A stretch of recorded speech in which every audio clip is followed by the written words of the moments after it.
Welcome to the Microschools Show, your window on the global microschools movement. Whether you're a teacher with a dream to build a school of your own or a parent looking for a school that suits your amazing kid, you're sure to be inspired by the creativity and innovation of our guests. I'm your host, Dr. Mara Leineberger. The Microschools Show has been designed to feature guests from all over the globe who've championed personalized learning for students by building a microschool of their own, as well as spotlighting some of the key players in the movement. In this episode, I'd like to introduce you to Mandy Spika, founder of Shine Together in Sauk Rapids, Minnesota. After homeschooling her daughter for 6 years, Mandy opened her hybrid holistic learning center, or microschool, whatever you'd like to call it, to support other homeschooling families and to offer a full-time option for families who wanted an individualized homeschool-like education for their children. Shine Together empowers one-of-a-kind children to trust their natural brilliance and to find their place within a true community. Mandy has been an educator for nearly all of her life, with very early memories of teaching her younger brother his numbers and letters. She studied English and education at the University of Texas at Austin and graduated with highest honors in 2000. Mandy taught English and language arts to 7th and 8th graders in public schools in central Minnesota for almost a decade and has served as a private tutor on and off for many years. She spent the last decade leading various groups for parents and children, including an active, large homeschooling network that she mostly built from scratch.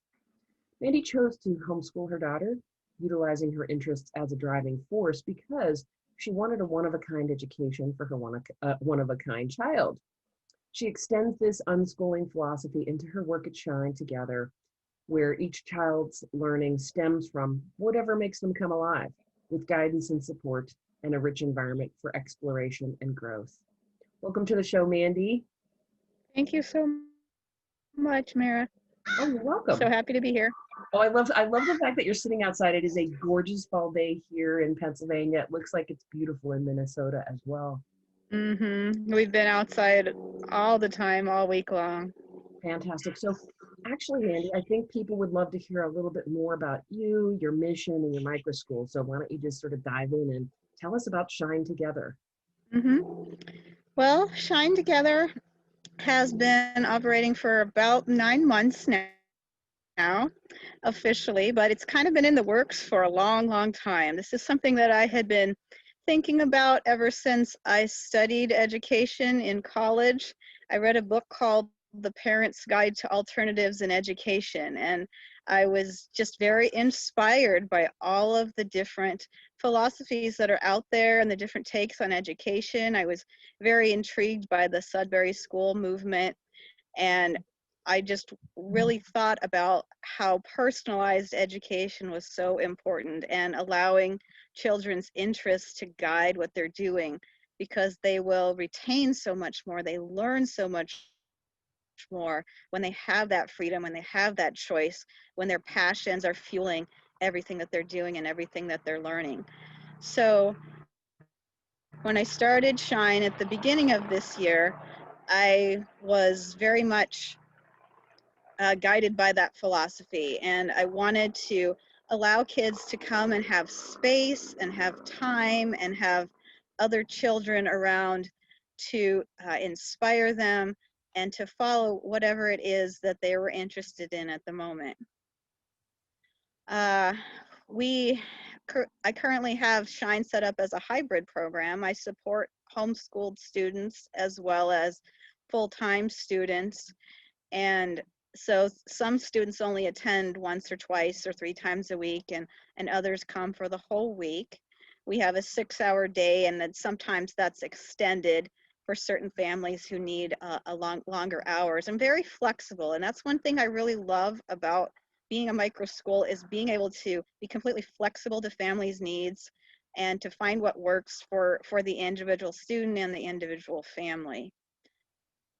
It started out. Oh, sorry, Mandy. And we're getting a little teensy bit of feedback, so we'll just work with that. Yeah, and since I'm outdoors, there was a big truck or something on the road. We're a good ways out from the road, but it was kind of loud for me here. So that's okay. It's super authentic, and it's giving us a real sense of what it's like to be at Shine, because I understand that you guys spend a lot of time outside. Is that correct? We do. We love to be outside, and to me, that's just wide open possibilities for learning. We've covered virtually every science topic that there is this summer and fall as we've been outside for hours and hours each day. And it's just so good for the kids. They need time in nature. It's something that helps children to recenter and to really ground themselves and to have a real sense of who they are in the greater world and how they impact and how everything is interconnected. They look at and the kids are so happy to find every little creature, and they'll come to me, look what I found. And so most recently a woolly bear caterpillar yesterday. That was one of their things that they were excited about. We're also out picking things from our orchards and gardens, and children get a real sense of, where food comes from and what it takes to get to grow something from a seed into a plant and into finally the produce that we take home to eat.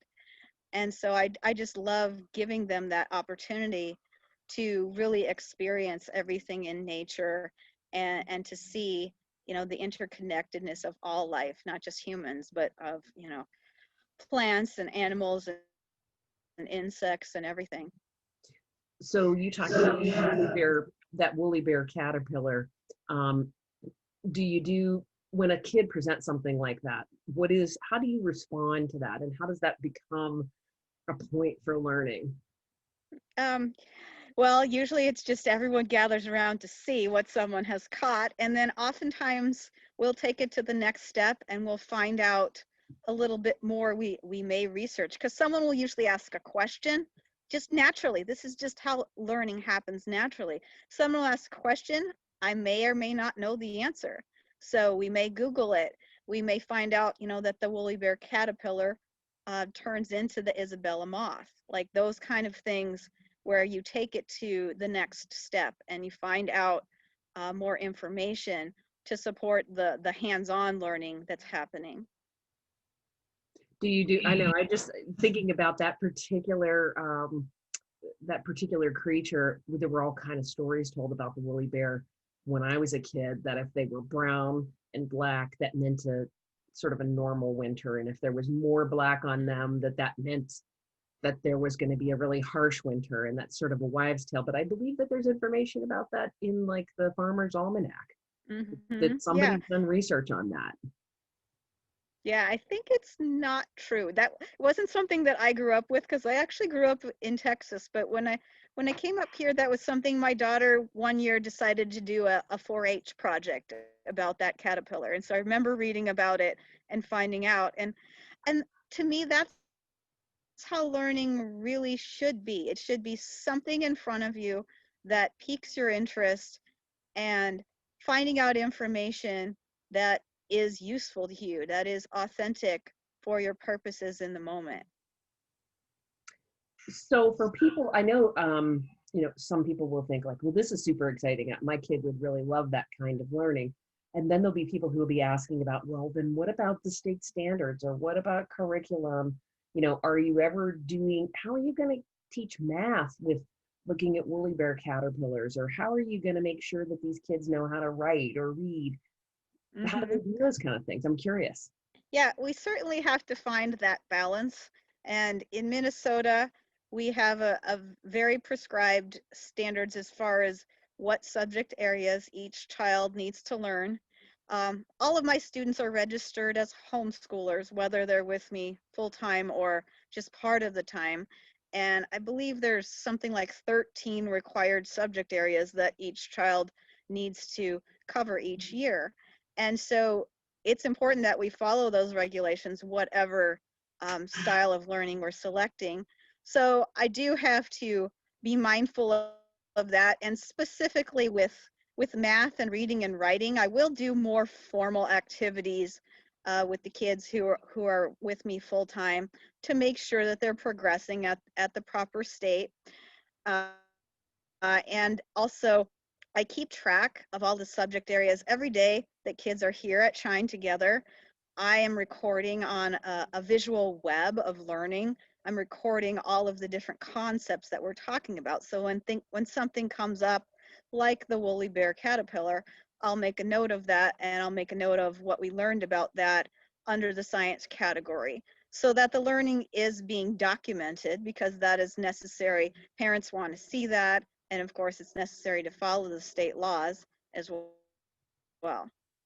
Yeah, I love hearing that because I think with this kind of learning, so many times parents and outsiders will see it and they'll just think it's a free for all, that we're just letting kids do whatever they want to do all day long. And there certainly are models that actually, an unschooling model, and I think our Sudbury schools and our democratic schools really do actually allow for more very much open-ended freedom, and they're not as concerned.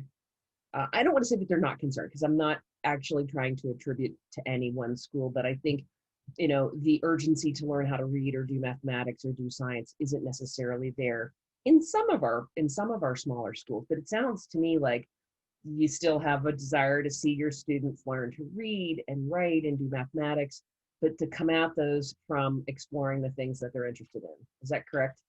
Yeah, and absolutely. And I'm also very much okay with the natural ebb and flow of children's learning.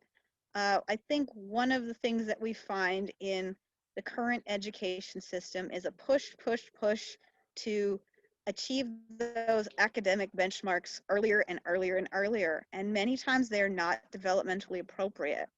It is not good to have all 5-year-olds learn to read. It just is not.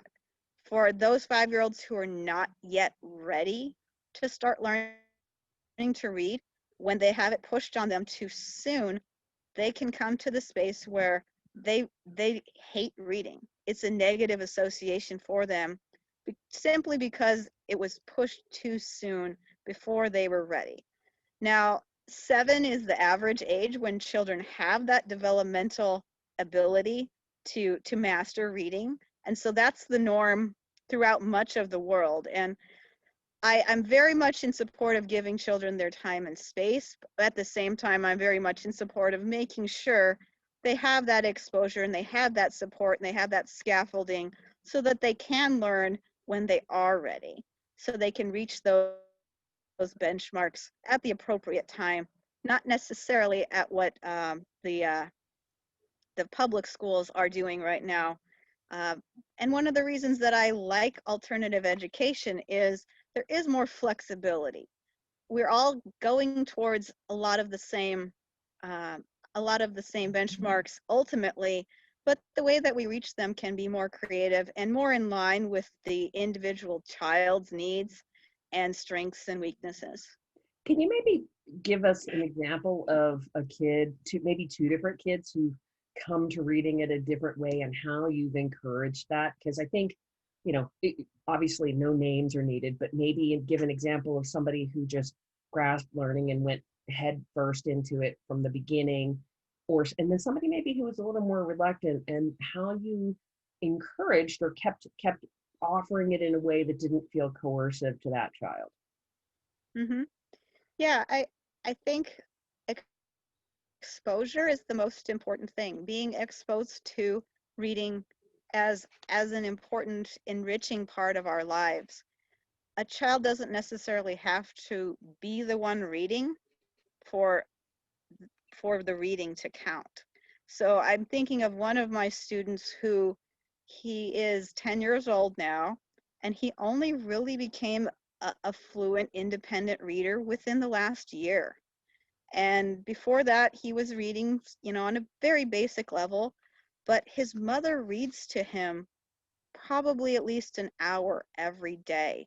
He was immersed in literature. He loved reading. He just wasn't the one doing the reading quite yet.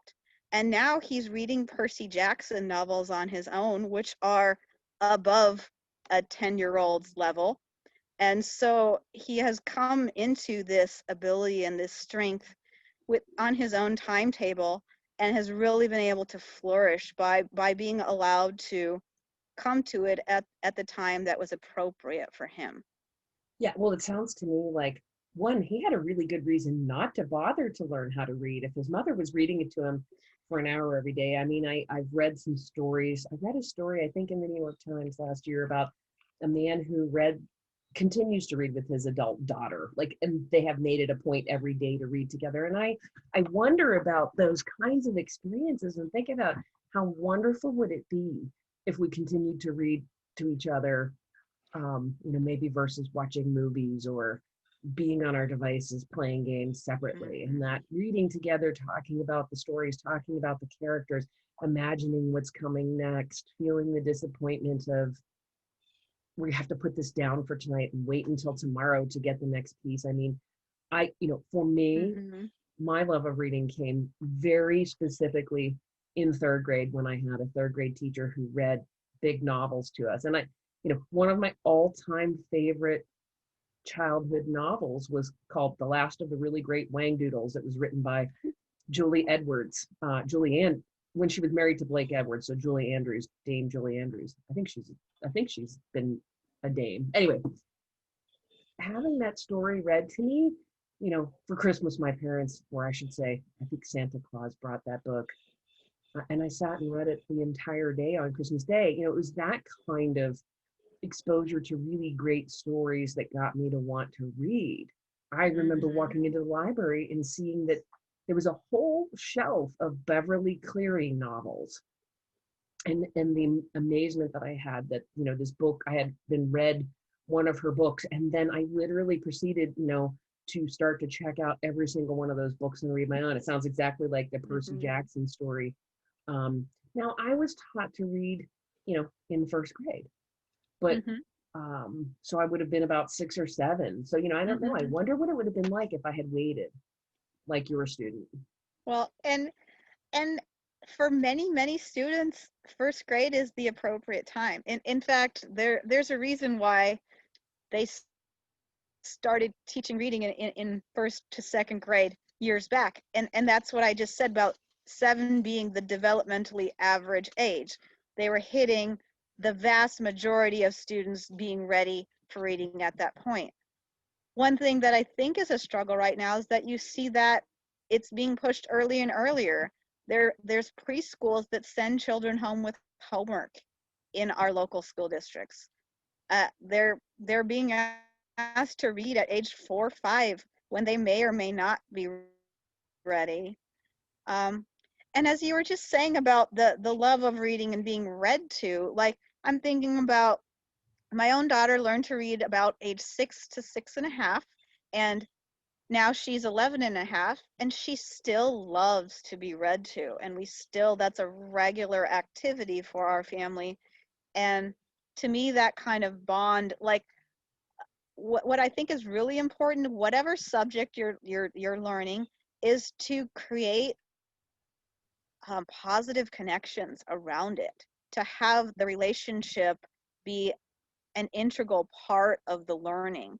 I feel like the child should be at the center of all learning.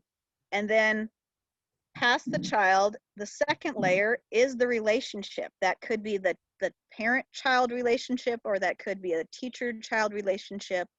But learning isn't going to happen if you don't have the center being about the child. And then you have, the layers going out about all the different things that you want to teach them. So if you want to teach them reading, you spend time reading to them, and you make it enjoyable and you make it fun. Uh, I read to my Shine kids regularly.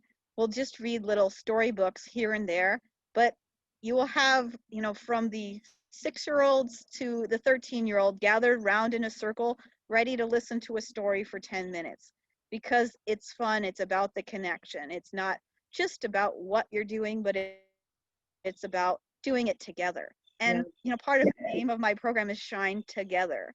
And that is really something that's so important, is to be together and to have those connections. Yeah. Now, I know you have a multi-age group of kids working together. So how does Mhm. that how does that all sort of work out when you've got kids? What's your youngest student and what's your oldest student at Shine? Currently, I have ages 6 to 13. That's a pretty big spread. And I, And so I a did lot in the of summer people, for.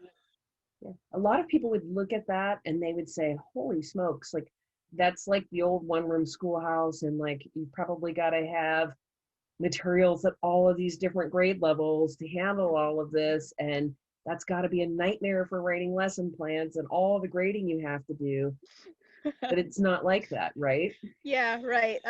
It certainly is challenging. I will definitely say it's challenging to have multi ages, but it is certainly so enriching for them and for me as a teacher to see those different levels and interests and abilities, and to have teaching and learning happening across the age span, so that I am not just the one source of knowledge in the room, like the traditional teacher at the front of the classroom sort of thing. It's we all have areas of expertise and we all have knowledge to share. And sometimes you will see a 6-year-old teaches something to a 9-year-old, and sometimes a 13-year-old teaches something to a 7-year-old, and they have a sense of self-worth from those sort of interactions that you can't get anywhere else.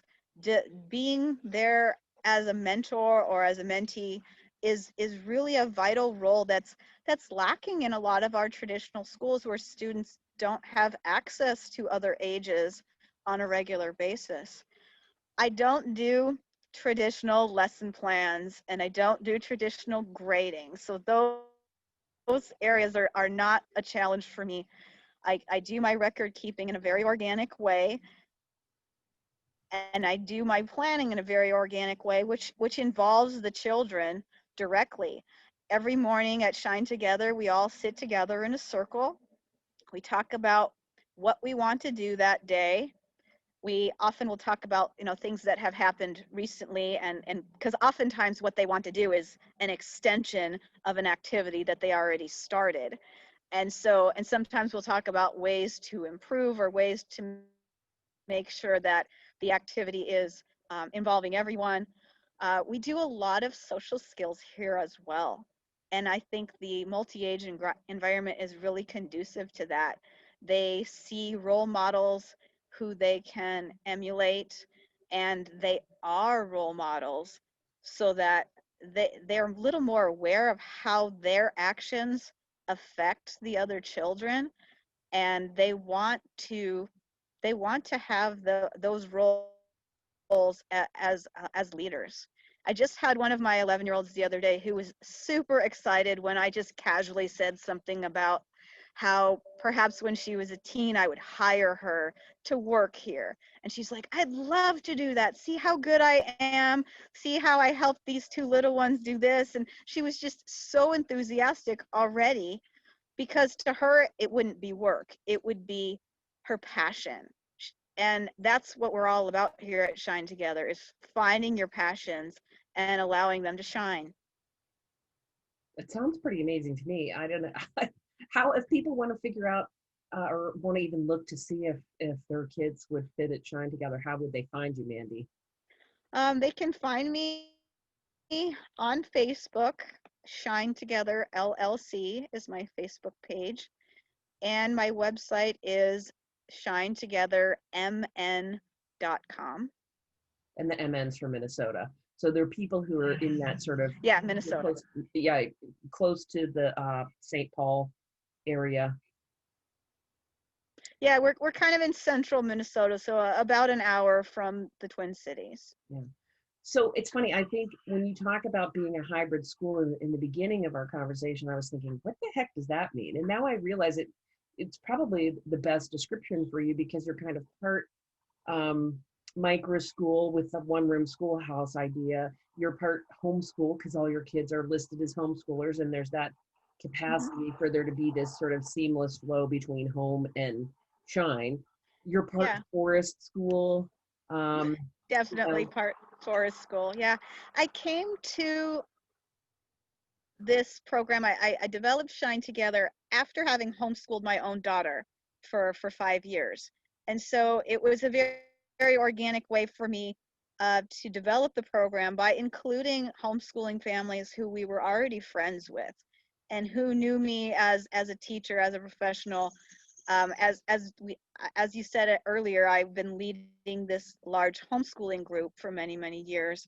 And so it just felt like an extension to now formalize this and to make this a business rather than just a passion that I had had for many, many years. And I had other friends who were also asking me, I wish that I could homeschool my child. I'd love for you to be able to homeschool my child. And whatever circumstances in their own lives, whether they were, two-parent working family or a single parent family, or whether they just didn't have that particular interest in homeschooling themselves. So I was happy to be able to fill a need that was there and to really have this program develop organically through what parents were interested in for their own children. Yeah, it sounds like a really sane way to start your micro school. And I mean, not everybody starts this way. I've worked with people, and I know of people who've literally had an idea and they've mapped out the school and they've seen the need in their community and they've gone ahead and opened a small school or a private school. But I love this notion of you were doing it yourself. And it sounds to me like as your responsibilities in the homeschool co-op grew, that it made more sense for you to start to charge for that because of the fact that you were doing more of the work anyway. Yeah, for sure. I mean, at the beginning of that group, I was leading it with just one other person, and then over time, it grew to be a board of like 7 or 8 people, and certainly, there were more and more and more families involved, and those parents and those families had different needs as well. Many people who are in homeschooling often really value a flexible schedule, and many run their own businesses.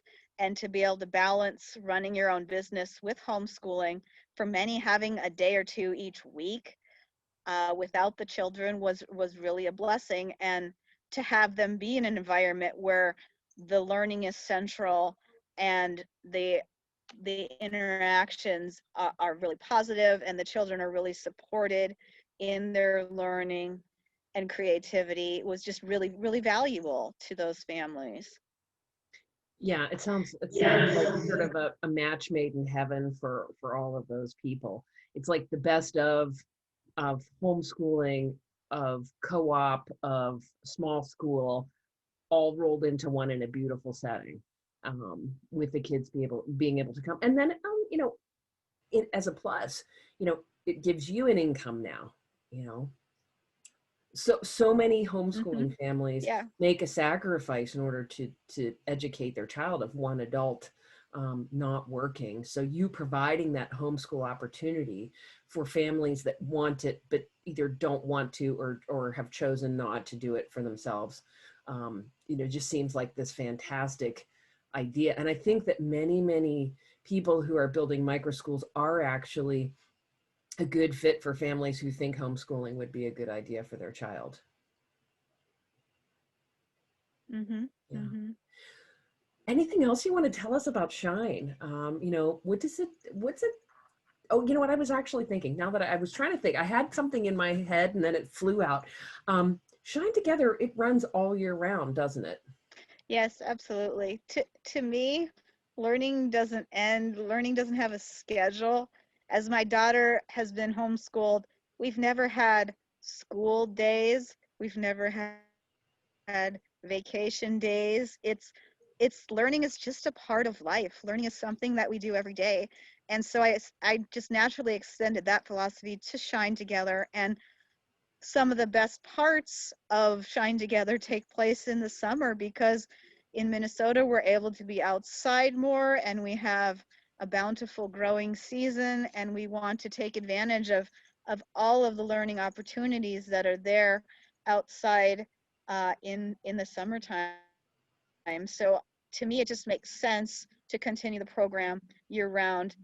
And that also allowed this summer for some families who had been sending their children to public schools to just try out the program and see what it was like and kind of get their feet wet in homeschooling and see if it was something that they wanted to pursue. And certainly this summer was a stressful time for many families as they were making new educational choices. And so it was really nice to have that sort of bridge for families to have a touch point and to see if Shine Together was going to be a good opportunity for their family for the school year. Well, it sounds to me if you've got your center, your learning center, your micro school open year round, um, that would give families the flexibility of being able to go away and travel and do vacation and take time away from the school. Mm-hmm. I know when we think about traditional school years, kids are required to put in 180 to 190 school days, which are something between like 6 to 8 to 9 hours worth of time, et cetera. I mean, Mm-hmm. every state has its own numbers. Um, but if your center's open year round, you could easily meet that in whatever time frame you want, and then be able to pop out and do something else as a family. I think there's probably got to be a lot of families out there that would love to be able to take vacations when they want to like go to Disney in November or to go to the Caribbean in February, Yeah. when prices are lower and when the weather is suitable for those kinds of things. So I think what you're doing is great because it gives a lot of flexibility. Now, do you take vacation? Do you get to take time off for yourself?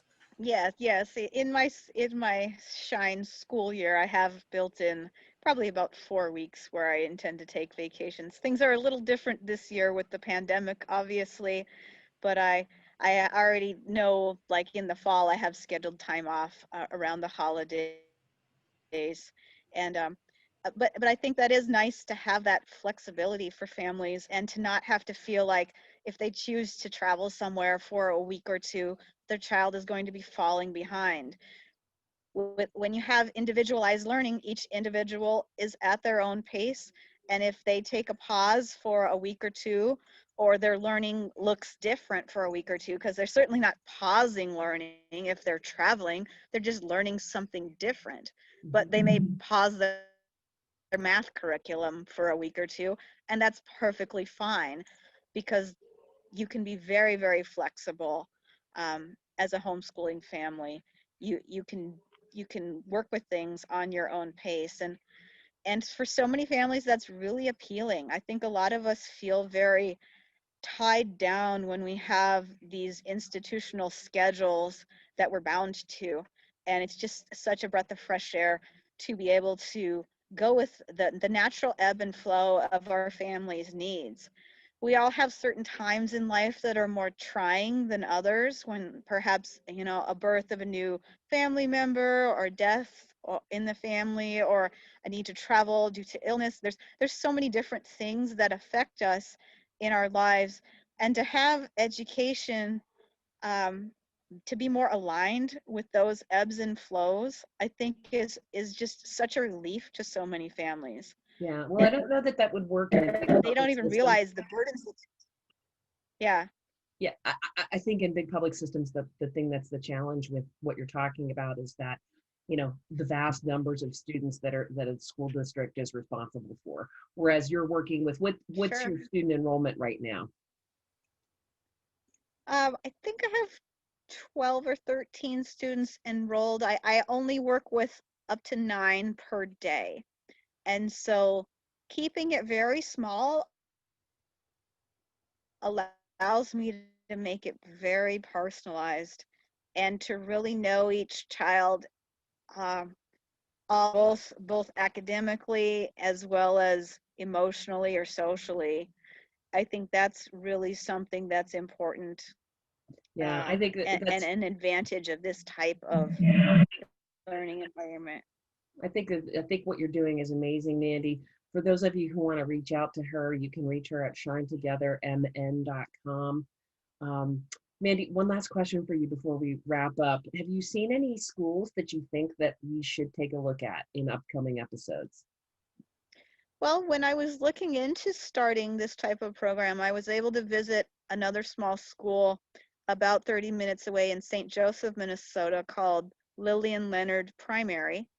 And she has some of the same ideas. They're definitely doing individualized learning over there, maybe following a bit more of a traditional arc, and they have an outdoor property where the children are raising goats and doing all sorts of fun things.